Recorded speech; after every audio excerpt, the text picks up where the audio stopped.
Welcome to Old Books with Grace. I'm so excited. This is the first week of our Persuasion podcast, Old Summer Book Club. And today I have my really good friend, Dr. Jessica Ward, on with us. Welcome, Jessica. I'm so excited you're here. I'm so excited to be here. Yay. So I am super excited that we're talking about chapters 1 through 3 today of volume 1. Well, some of your editions have volumes, some of them don't. Just depends on what you have. So I'm going to tell you a little bit about Jessica. She grew up in Texas. She's actually there right now, graciously filming from her vacation with family. She got her doctorate in English from the University of North Carolina at Greensboro, and she specialized in medieval literature like me. And that's actually how we met. We met while she took a class with my advisor, who later became one of her advisors. So we shared a very similar committee. And we both work on intersections of theology and ethics in medieval poetry. And she actually is working on a book about avarice in late medieval poetry and theology. And it's very cool. And I would know because we've been in a writing group together for about 7 years. Is that right? Yeah, I was trying to track that. Yeah, wow. 7 years. Yes. And so we've read a lot of each other's writing.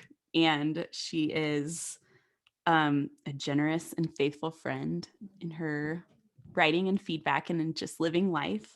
And she's also a gifted teacher and a really brilliant scholar.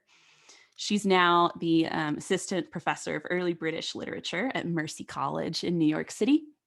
And Jessica's married to George. She's a dog mom to 2 adorable Shih Tzus who sometimes join us on the Zoom writing groups, which is always very exciting. So Jessica's here. Yay! Yay. I'm so excited to be here with you, Grace. I'm a big fan of Old Books with Grace, so this is such a treat. I'm glad to be your first guest appearing to talk about persuasion. Yay. So with each guest, I'm going to do a few little get to know you questions so that everybody can kind of get a small glimpse of Jessica or whoever's here with us. And so the first question for you is, what is your favorite author or your favorite book from more than 50 years ago, which is a hard question for you as a medievalist, I know.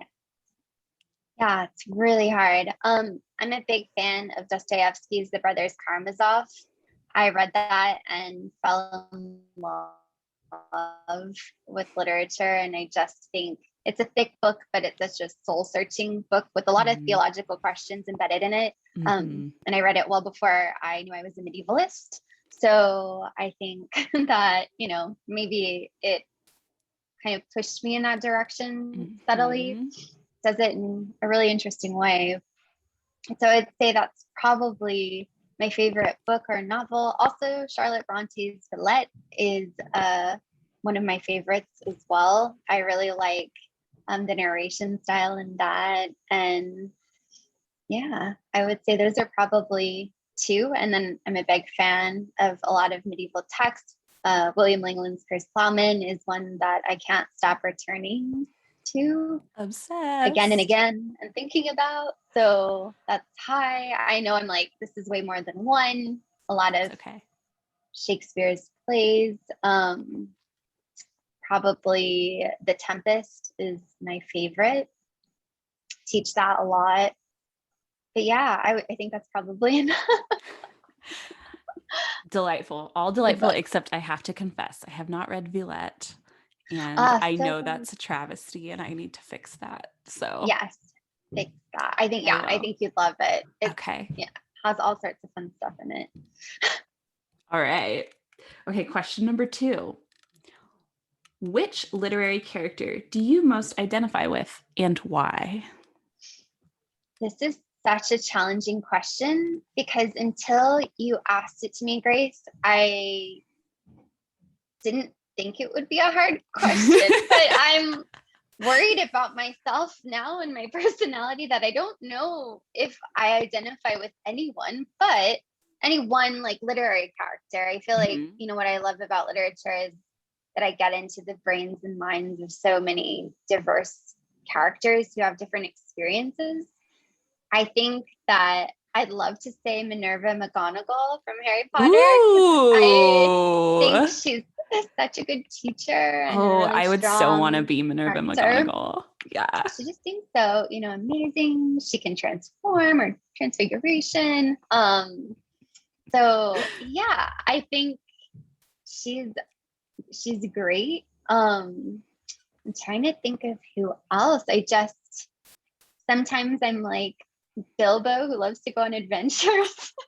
Wait, I thought he like hated going on adventures, or I guess love But like hates, right? love hate. And I think that's me too. Like it's like That is you. I getting could out the see front that. door, but then once Yes. I'm out, I'm like, love it, you Yeah. know? And I'm Like curious. complaining about like leaving the dishes in the sink and stuff, but then Yes, having a great time when you're out and about. exactly. Yes. And then kind of like wanting to go back home after, you know, a Hmm. long adventure. Uh-huh. I relate to that. So yeah, I guess I like that one. maybe those, but yeah, that's such a tough question. And I'm so eager to hear how other people respond. I like want to ask you, like, can I ask you? Sure, you can Yeah. ask me. I'm not prepared. Okay. Okay, let me think about this for a second. Okay, so here's a funny story. This doesn't really answer the question, but I used to think that I was like Elizabeth Bennet from Pride and Prejudice. Like I so related to her. I was like, oh my Yeah. gosh, I just am obsessed with her. Like she's amazing. She like her wit and her like difference from other people. And I don't know, I just had this like thing. She was so smart.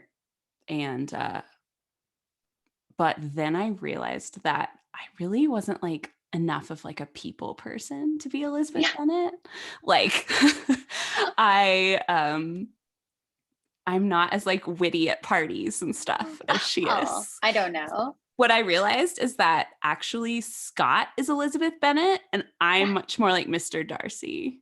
That's Um amazing. I love that. And I love I'm a that. little taciturn and a little reserved, but then like really great once you get to know me. So That's so Scott is I met my amazing. Elizabeth Bennet and married him, but I love that. yeah. I'm an ENFJ Myers Briggs, and Elizabeth Bennet is one of the character. Like it's like famous people, and they also do literary characters. Uh-huh. And she's an ENFJ, so I guess that's why we Oh, get on because like you're. yes. I'm an Okay, INFJ, which definitely and inclines me more towards the Darcy end of I things. love So, that. yeah, But we get on. It's a very close it is very close. combo. Yes, How fun! definitely. I love that. Awesome.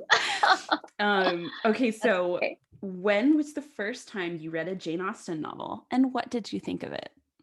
Yeah, so I read a Jane Austen novel in high school, late in high school, and I loved it. I love romance. No, it's Pride and Prejudice. Saw the movie with Who Keira didn't? Of Knightley. course. Loves that. Because where And were you then like actually juniors in high school when that came out? must have been, yeah, Hmm. somewhere on that time frame. Yeah, I think it was And 2005. yes, so around then, and then I ended up tutoring someone in English when I was in college, a high schooler who Uh-huh. was reading Pride and Prejudice, and I like really dove into it to kind of help him analyze it. And I just remember, you know, that first line of like woman wanting a husband, you know. I like Yes. I need that line. Which, by the way, note that to return to later because I think that Jane Yes. Austen is referring to herself in this first chapter when she Ah, has a little quip about Sir Walter. So yes. uh, we'll return to that. Yes. Okay, would love that.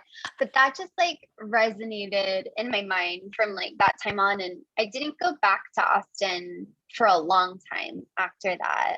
But I would definitely say, yeah, Pride and Prejudice was the first one, and then read some of her other texts and just kind of gobbled them up a long time ago. But I must admit, this has been the first occasion for me to return because I don't ever teach novels. Like I Ah, do all the early stuff. yes. So we don't get quite to the novel in the Hmm. survey that I teach. And so yeah, this was a real treat kind of going back. And I just read Pride and Prejudice over the Christmas break. So I feel like I'm kind of, putting these two texts in conversation. Yes. So I'm glad that you And I think they're find meant to them. be in conversation with each other. I really do. I feel like she's on this really interesting trajectory. And we can talk more about that. But Yeah, yeah, I yeah, love that you are doing that. I think that's yeah, awesome. Yeah. Okay. Well, thank you for answering my yeah. questions. And should Oh, we yeah. get into the book? Let's do it. Yeah. Yay. What edition are you using, by the way?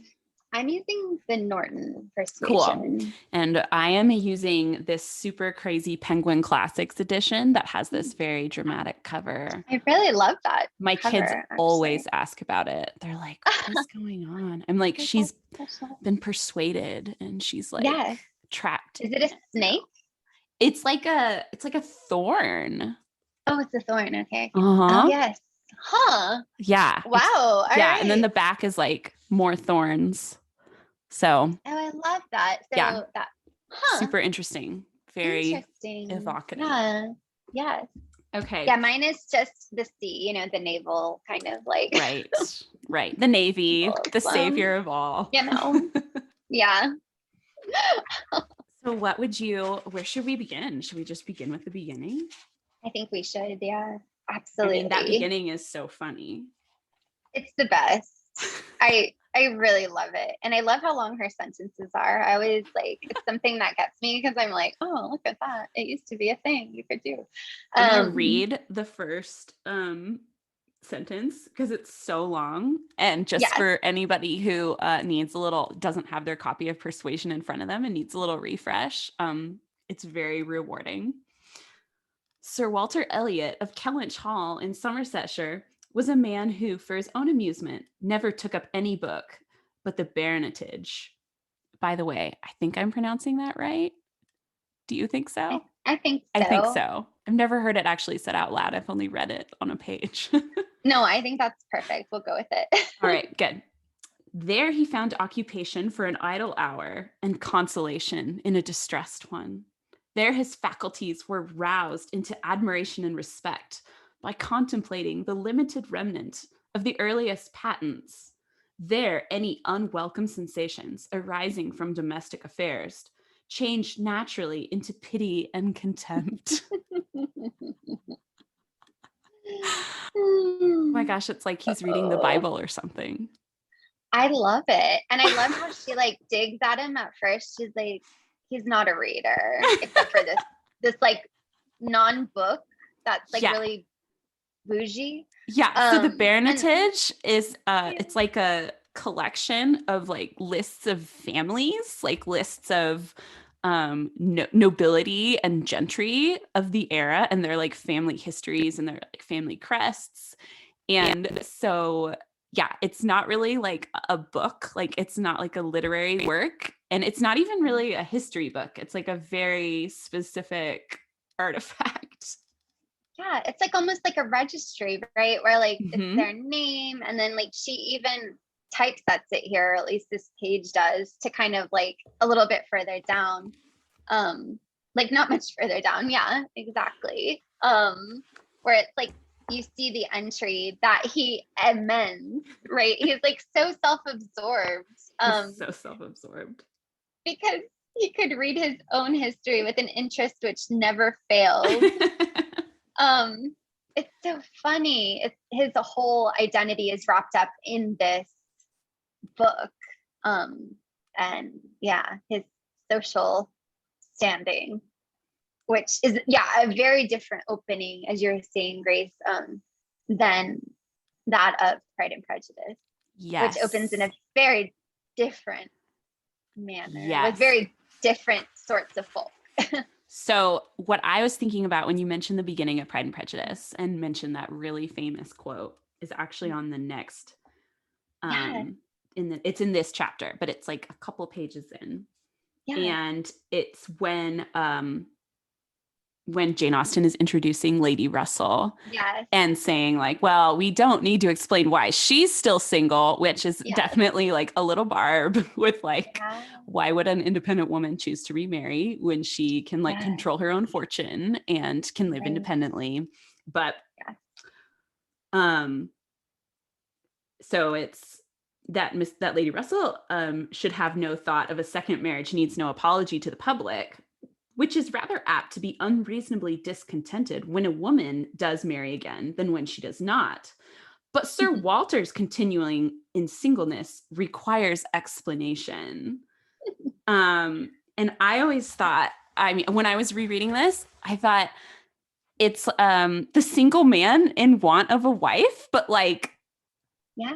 not like he's so vain, like he's so self-absorbed that he's not one of those men in possession of a good fortune who's like looking to create like a stable position, you know, which is Yeah. really a severe criticism from Jane Austen. Yeah. No, and it's so interesting too, because it brings up the whole dynamic of gender and like Yeah. if she did marry, like there's that whole like does or does not marry right before that with Lady Russell. As you're saying, Grace, like why, you know, Jane Austen's kind of like, well, if she did remarry, that would be a thing, but if she doesn't, it's not really a thing. Yes. And then yeah, it goes to him. And of course, then you get introduced to his daughters and Elizabeth, Yes. who is just like him, and he's so navel gazy that you know that's about all he needs.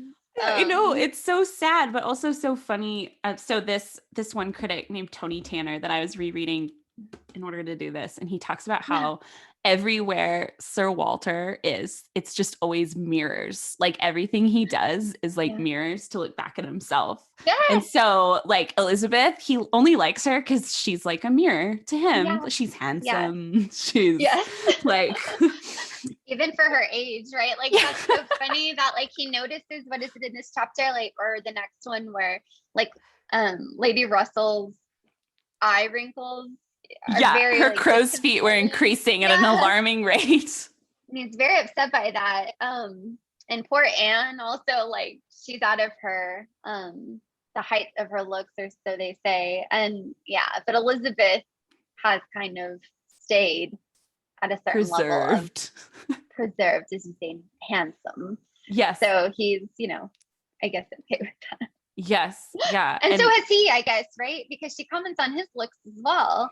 Quite often. Well, there's that like really funny little bit from Mrs. Clay where when Sir Walter is complaining about the Navy and how like their work is shown in their faces, you know, and Mrs. Clay is like, well, not all of us have the blessing to stay at home doing whatever we want. Like you, Sir Walter, you're so handsome because you're able to like just do whatever you please, you know. Yes. And it cuts up the man's youth and vigor most horribly. Yes, I love that whole thing. I think that's so funny. Yeah. Yeah. Yes. His critiques of that. Oh, this is too funny. Yeah. No. And, yes. And I just have to read, like, just to talk about Sir Walter one more time. It's just too good. This sentence that is, vanity was the beginning and end of Sir Walter Elliot's character. Vanity of person and of situation. And then so on. And he considered the blessing of beauty as inferior only to the blessing of a baronetcy. And the Sir Walter Elliot, who united these gifts, was the constant object of his warmest respect and devotion. That's too funny. Oh my goodness. Yeah, it's pretty damning, I think, from Jane Austen. And there's no question as to his character and how he will act in society. And he's so enabled. I guess we can talk about that as if that's okay, Grace, as we like get into the next chapters where they talk about, well, in here, the retrenching. How like he's really enabled by like Lady Russell and his friend. Like this is and how like that in itself. So it let's go to that section. Okay. And then we have to talk about Anne because she's introduced so weirdly. But let's do you want to talk about Anne? Yeah, let's talk about Anne. Okay. Let's do that. Yeah. Let's finish the character introductions. Good idea. Yeah. Fine. So and then we do need to go to the retrenching because it's pretty absurd. So we have first Sir Walter, and have this really lovely mirror effect of just Sir Walter, Sir Walter, Sir Walter, like you're in a room with all these mirrors and all you see are Sir Walters. Yeah. And then poor Lady Elliot, who died, no more. Yeah. And then Lady Russell, who is a friend, but we just meet her. And then we have Elizabeth, very handsome and very like himself, another mirror. Yeah. And then poor Mary, who is horrible, who we will meet, but not here. She had acquired a little artificial importance by becoming Mrs. Charles Musgrove. Ouch. Of course, that's through Sir Walter's mind, but Sure. this idea is a real bummer. Well, and that, like, it reminded me a little bit of Pride and Prejudice in that she writes here, his two other children, just above where you just read, Grace, were a very inferior value. Yes. It's almost monetizing like value. Mm-hmm. And, you know, he's so concerned about money and status. And that, and particularly the look, like what's valuable is the appearance of things. Absolutely. So Mary is only valuable because he was able to write her name of being married to Charles into the baronetage. Anne is a nobody. And that word, we have to pay attention to that word. That's an extremely important word where she's a nobody.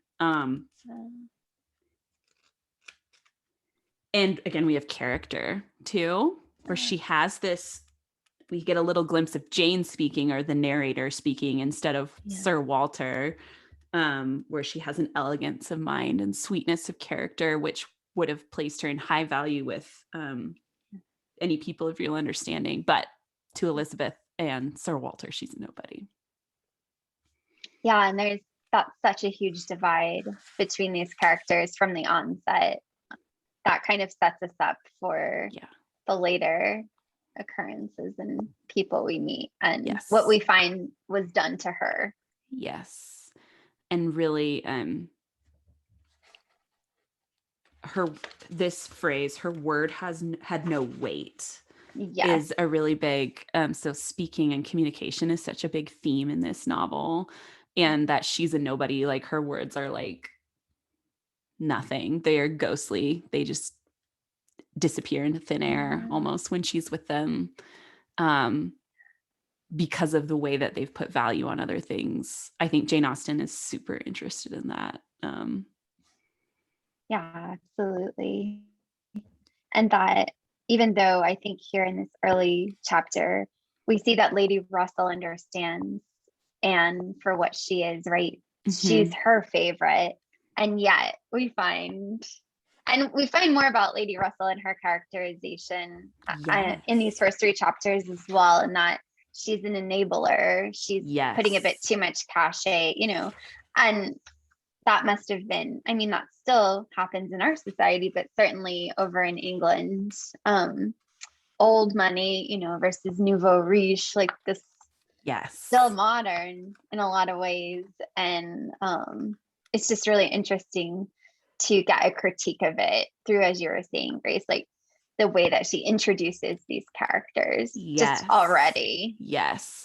And I mean, I think what's really interesting is that Lady Russell is like a member of the old guard, basically. Like she would have been a very sympathetic character in like Pride and Prejudice. And it's not that we don't like her in this book, but her judgment isn't accurate, as we will discover as we go along. So in chapter 2, when we're meeting Lady Russell in more detail, for me, it's the first page of chapter 2.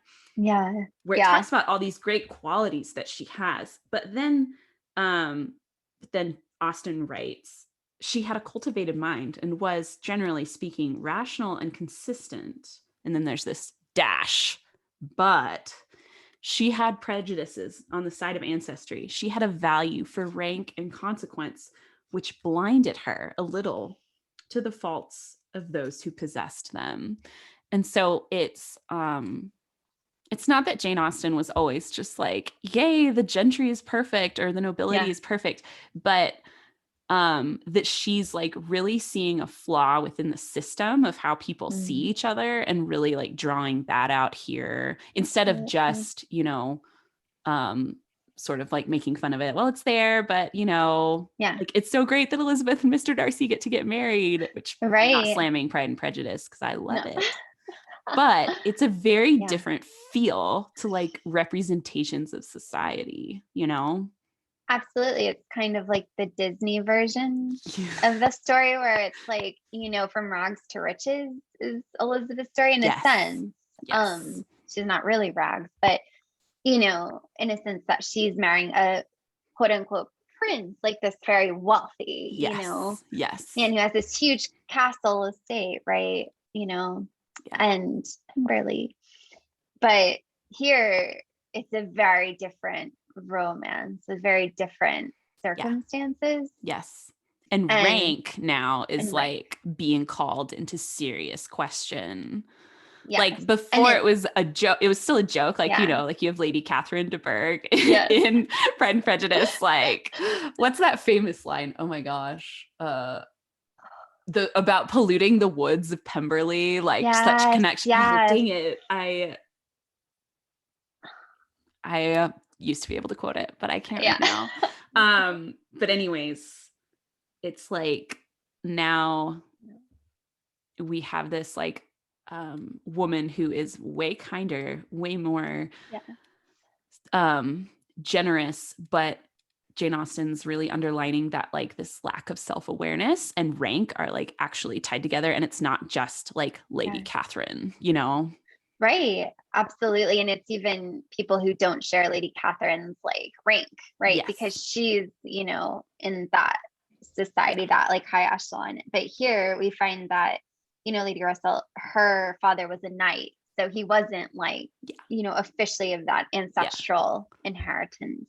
And so she's giving, so just a little bit below where you read, herself, the widow. Okay, so the widow of only a knight, Yeah. she gave the dignity of a baronet all its due. And so, Yeah. she's just going to completely indulge him. Yes. And yeah. Yes. And then the retrenching Yes. is at the end of the previous chapter. Yes. It's so I mean it's funny. throughout the chapters, but this I couldn't help but laugh at what Elizabeth does. And Jane Austen says, Elizabeth, to do her justice, but then what she proceeds to write is so like so anyways, she had proposed these two branches of economy to cut off some unnecessary charities. So all good doing and all that can go first. And Yeah. to refrain from new furnishing the drawing room. So those were her suggestions It's a to lot of sacrifice.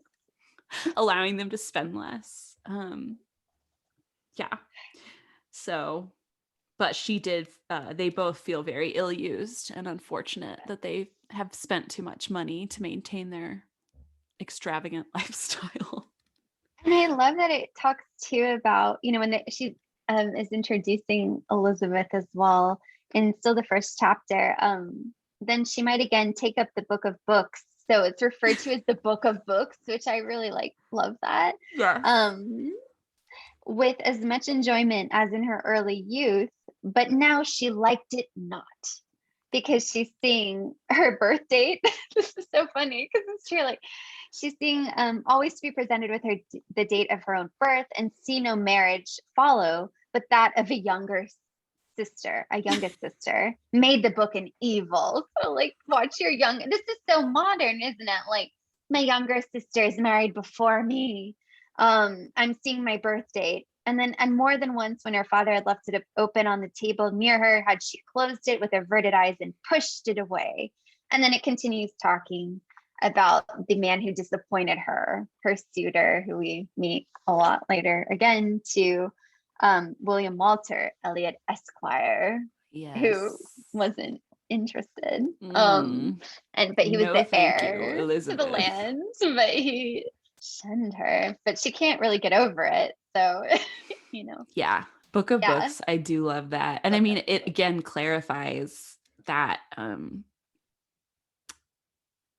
that idea that these people worship themselves. Yeah, Like they love the idea of who they are, and that is the religion that they serve yes, and worship, you know. And yes, so this book is a scriptural text, and yes, they themselves are in it, and if they aren't appearing as they want, like it's anathema to them. yes, And I mean, I think Austen is just skewering this kind of self-worship that she's seeing as like prevalent in yeah, these upper class groups right now. So yeah, yeah. It's so interesting and still so relevant, which is yes, sad, but it's so human. yes, I it's don't very know if there's human. a book of books that anyone, who knows, maybe there's like some one of your listeners has, an ancestry book where it's, coveted and perhaps, you know, as much. I'm not sure. And maybe not, of course, not in the same way, hopefully, Right. but It just makes me think of the yeah, Bible. Like it seems it's such like a yeah, biblical sounding phrase, like Song of it's Songs, or true. it's the Book of Books. It's the source of good Yeah, living. It's the source of yeah, ethical living, and yeah. it's like a registry with names on it. And it's like if you saw it as like the Bible in a sense of that, with your name in it, and like you just return to that page Yeah. where your name is The there. book, You like they've read skip it so everything much that the else. book falls open to that page, which is Like hilarious. this is the only page she cares about, right? Like, and they care about, so they don't care about the other entries. It's just their entry, which is really, yeah, it's interesting. Yes. Um, so retrenching doesn't work, spoiler Yes. alert. And they decide to quit Kellynch Hall, as they say. Uh Anne, poor Anne, comes up with a list of how they Yeah. could stay there. Because that's Anne. Like she's looking for practical ways both to be helpful and to actually make life work. And makes a whole list. And then Sir Walter flips out, and every comfort of life knocked off, journeys, London, servants, horses, table, to live no longer with the decencies even of a private gentleman, let alone a baronet. He would sooner quit Kellynch Hall at once than remain in it on such disgraceful terms. I think this is great. This is so good. This is just like telling someone, um, yeah, that they have to like cut back on their lifestyle. And like, no, I would just rather like leave than have to do that. It's so dramatic and so much fun. And I think even as it goes on further, when Mr. Shepherd gets involved, and we haven't talked about him yet, but when he The says, lawyer. the lawyer, I loved it because he says, Sir Walter had at first thought more of London, but Mr. Shepherd felt that he could not be trusted in London. And I put like, ha, like in the margin. I thought that was just the funniest line of this whole thing because it's so true. He's So true. spent all his money So there. true. And like he's another enabler. Like you were interested in pointing out the Yeah. enablers, Oh, yeah. And he and this was one that I was like, oh my gosh, Jane Austen is just sometimes she's just so sharp in her wit, where Mr. Shepherd is saying like, oh yeah, I just can't envision you living in Kellynch because you wouldn't be able to alter your dignity enough to live in like a style that you can actually, stay within your income. But he says the house had such a character of hospitality and ancient dignity to support. And I thought how ironic that was coming after their manner of retrenching, which was like cutting off hospitality, like cutting off like the drawing room, cutting off charities. Like it just, that was their first inclination. And you just, so, okay, I guess a little background is probably useful here. Jane Austen lived in a society, and Jessica knows this, where there was like the wealthy families in the area, and usually one family was like the landlord or like a major figure in that area. And part of their social role was to help the poor in their area, to have their house open to a lot of visitors, to support like local businesses, to keep their like little village going strong. Some landowners, like Lady Catherine de Bourgh in Pride and Prejudice, even would like adjudicate amongst villagers who were having conflicts. And this system in varying forms went all the way back to the Middle Ages. Like this had been around for a while with some changes and some social changes. And so this is all in the background too, where Sir Walter is supposed to be this like leading pillar of the community. And Jane Austen really believed in this. She really thought that like if you had money, you needed to be like this. And that's what like Mr. Darcy is known for. Like when Elizabeth visits Pemberley, everybody talks about, oh, he's the most generous. He's the most open-handed with his people. He's the best like master, blah, blah, blah. Yeah. And we see how Sir Walter is not only like failing to live within his income, but he's failing in his ethical obligations as a leading figure in society. And that's hinted at here. And Mr. Shepherd knows, but he's like sucking up to Sir Walter. Anyways, little background. Yes. Yeah, no, that's really helpful. He's such a stuck up to him, and as is Lady Russell, so they're both enablers in separate ways, I think.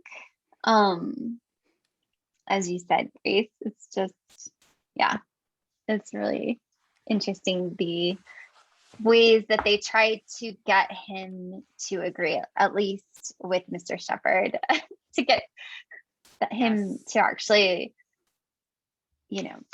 let the property to a naval officer. And that's so much fun, how he convinces him that he's found the perfect tenant for the place, if that's the correct term, who has a wife but no children. The best for preserving furniture. That's right. I thought that was so great. Also the immortal line of Sir Walter says, "I am not fond of the idea of my shrubberies being always approachable." Yes. And poor Mr. Shepherd, who is not actually, I don't feel bad for him because he's done this to himself, but there's a short pause and he's like, well, basically, we'll have a contract for these kinds of things. Yes. It's like, that's fine. We'll figure it out. Don't worry about the shrubberies right now. No. Their approachability. Yes. And is it the garden of Elizabeth too, that he's like, you need to be more careful about that? Yes. Okay, on her guard with respect to her flower garden.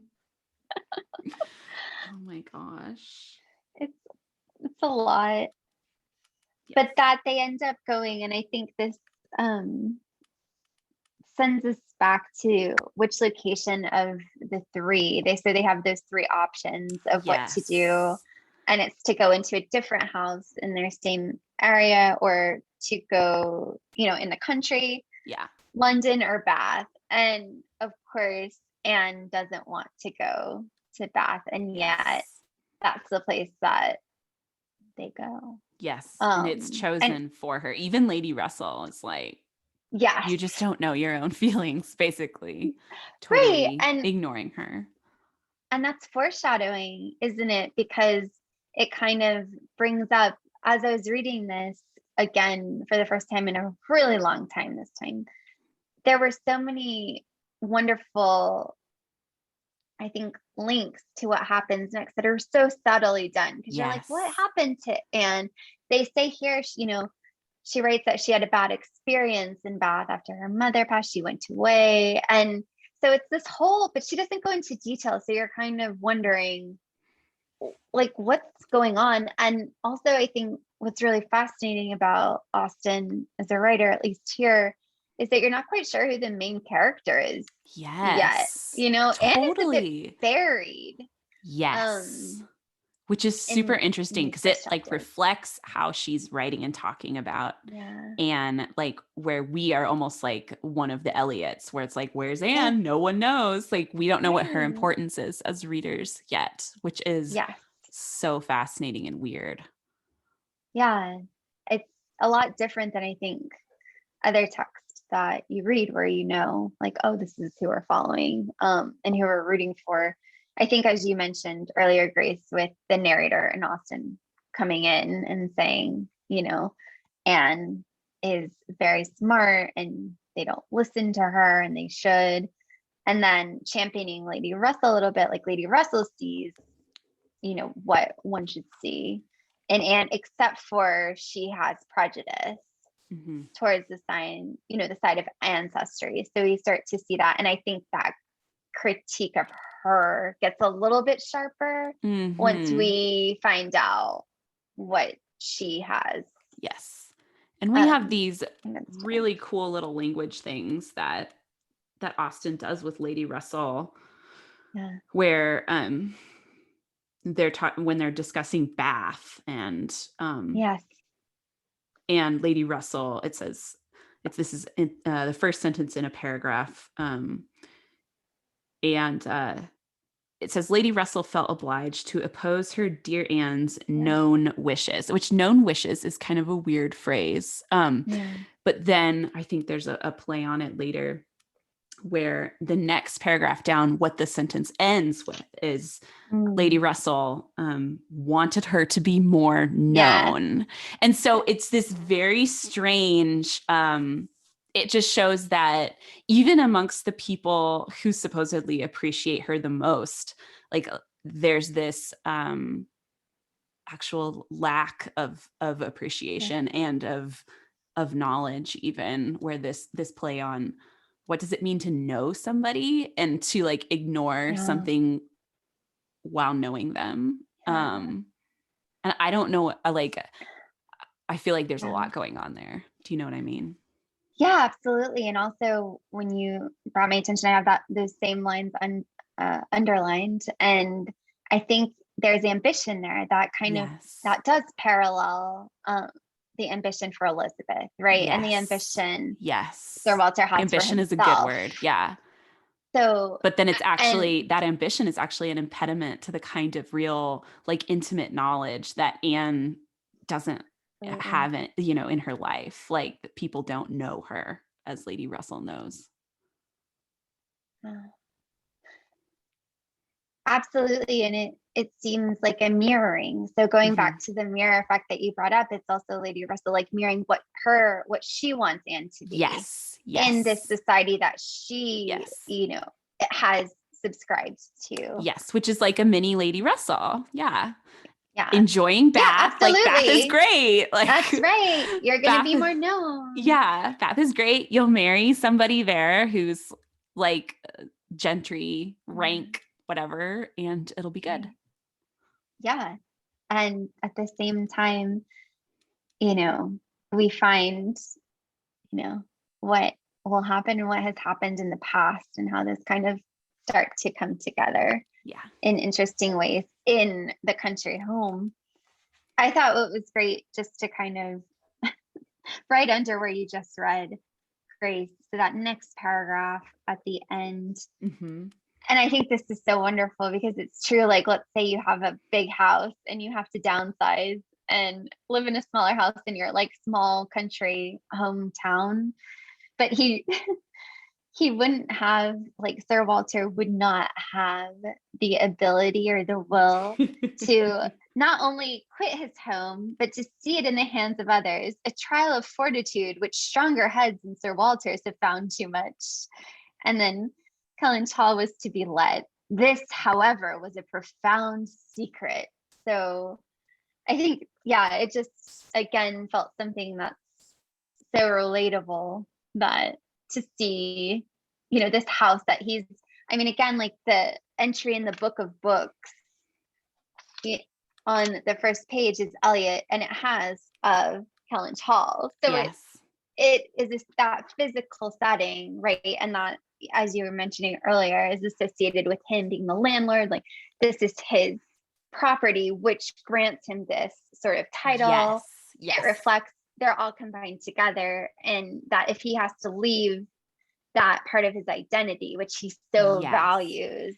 So again, we have this thing of enabling, right? Where Kellanchal has enabled him to be Sir Walter Elliot instead of him like making Kellanchal into the seat of hospitality and charity and that like an ideal country home should be, right? That's really funny. That's really interesting.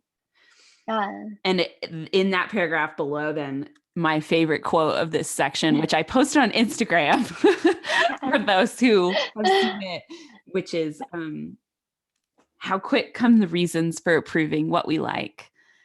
And here again, Jane Austen's signature wit actually goes beyond like puncturing her characters into talking directly to us. In such a relevant way. Like that's so, I mean, all you have to do is look at, for example, where people watch their news, where it's like you look for reasons to support your worldview, whatever that is. And they come quicker and easier because you've already like pre-approved it, and so it's so timely. And the news is just one example. I think it's in our personal lives on a daily level where we want things to fit the narratives that we've constructed. And so I just thought that was such a profound like statement on like human motivation that Jane Austen has here. Absolutely. And it's, with the news that you mentioned now, those people who are designing like say YouTube, like they have the algorithm is that algorithm. You watch a video and then it shows you something based on the video you watch. So if it's like a news story or something, it's going to show you similar things. And it's going to be an endless loop of, even if you say weren't aware and you wanted to like view different viewpoints, you couldn't, because if you're being suggested through this algorithm, because as Austen wrote, and as you pointed out, how quick come the reasons for proving what we like. So we just want to keep, and so the psychologists who have programmed these algorithms have followed that so that people be happy and stay on the, streaming service longer or whatnot. Absolutely. Scary. No, and it's so crazy to just see her capture such an essential element of human nature that we have even today, and an impediment to really again, like Lady Russell as somebody who means well, intends well, but has like a self-knowledge problem, a blindness problem, and how this is really wrapped up in that. And then we have Mrs. Clay who understood the art of pleasing. Yikes. Not a compliment in Jane Austen's parlance. Not at all.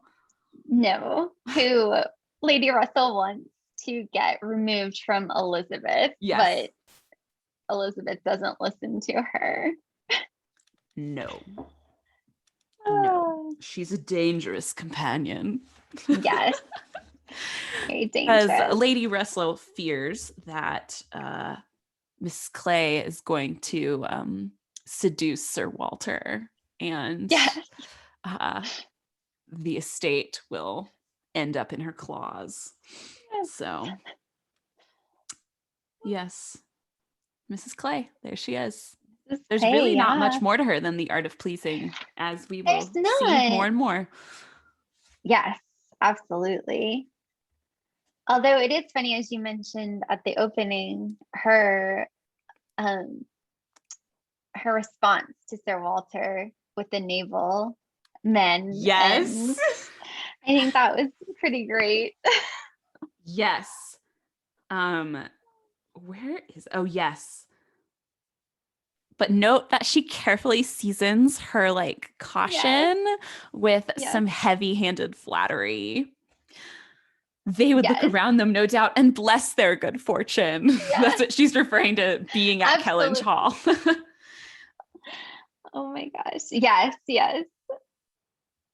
Oh, and I like too how there's some interplay. So her father, so Mr. Shepherd, comes in, and Anne is helping him out and agreeing. And he's like, "Oh yes, very true," as he continues to try to promote his own agenda to Sir Yes. Walter, and he finds pushback, right? Yes.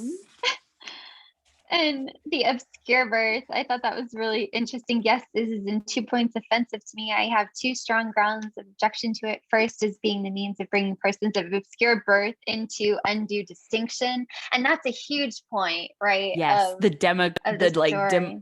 democracy feel of the Navy where it's a Yeah. leveler of people who Yes. don't have high rank, because it really bothers Sir Walter that he has to like bow to an admiral. He wants Yes. to be the person Yes. bowed to instead of being the person Yes. bowing. Yes. Absolutely. And he doesn't want anyone else to come into his circle if they don't have ancestral wealth, right? Like that's Yes. they're self-made, and he doesn't have to do a thing, like you were saying. He doesn't provide hospitality. he, he's enabled by his inheritance, and he can't see outside of it in himself. And so of course these figures who are actually doing work for the country are seen, you know, in his view as less than. And that's, I think, the hypocrisy there is something that she's calling attention to, Jane Yes. Austen, that is. Yes. And it's so Sir Walter. I mean, that earlier place where we were Yeah. looking, like very early, like the second page, Yeah. where Sir Walter was admiring himself, and he's like, Yes. basically, in myself, the baronetage or a baronetcy and beauty has been combined, you know. And so the Navy, his two reasons are the exact opposite for not liking Right. the Navy, because they're not him, right? Right. So one is the beauty aspect, where he has this theory that Yes. Navy men get all like weather beaten and gross. Oh, And then the other is what you were saying, this leveling power of yes. the Navy. Which, by the way, this is something I find really interesting, because the Navy, as will continue to be a theme Yeah. throughout this book, is held in such high esteem by Jane Austen. And she actually Yeah. had a lot of family members in the Navy. Okay. As I learned when I read a biography of her recently. But the Navy at that time was like not that much elevated above pirates. Like they Huh. gained their wealth by Yeah. taking enemy ships and then keeping like anything on the enemy ships, you know, which Uh, is basically what a pirate does, except like yeah. official or like Yes. government sanctioned. And so Yes. I just find that I don't really have anything more to Huh. say about that, but I find that to be super Yeah. weird that like Huh. mannerly Jane Austen would be like the Navy. I don't know. Yes. That's fascinating. I didn't know that Something I've always about wondered about. her. Hmm. And I didn't know that really about the Navy during this time either. I mean, that was Yeah, why the that's Navy fascinating. leveled, is because they, you know, you could be like Captain Wentworth, who we will Yes. meet, who didn't have money but came from a gentleman's family but didn't have money, Yeah. so it didn't really matter to Sir Walter or Lady Russell, Right. and took enough ships, saw enough action that he made his fortune. Right. So anyways, something to think Yes. about, I guess. That is. But Yeah, that's really interesting. yeah. Huh. And speaking of, we get a glimpse of him through Yes. Mr. Wentworth, the curate, his brother, who Yes. is not a gentleman, decidedly. Yes. Sir Walter doesn't remember him because he No. says, "You misled me by the term gentleman. I thought you were speaking of some man of property." Yes. And And like again, Anne, Mr. Wentworth is a nobody. yes. Right. And that's too like a little bit of this foreshadowing as before we get into chapter 4. She says she's knowledgeable of this person. She remembers, Yes. obviously. And there's this line, of course, a few months more, and he perhaps may be walking here. Yes. And you don't know why she cares or why that matters. It's honestly, I think, a bit puzzling, especially as a first-time reader, Yes. when you're reading through this section to kind of keep track of this, because you're like, wait, what? Who?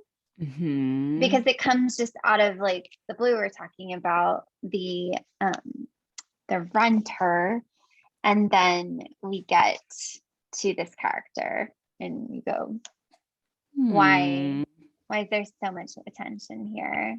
And yes. not Especially since on we Will haven't Croft. heard Anne talk all that much. That's right. So the fact that I think she's speaking to herself there. She speaks when she mentions Mr. Wentworth after silence and a long moment.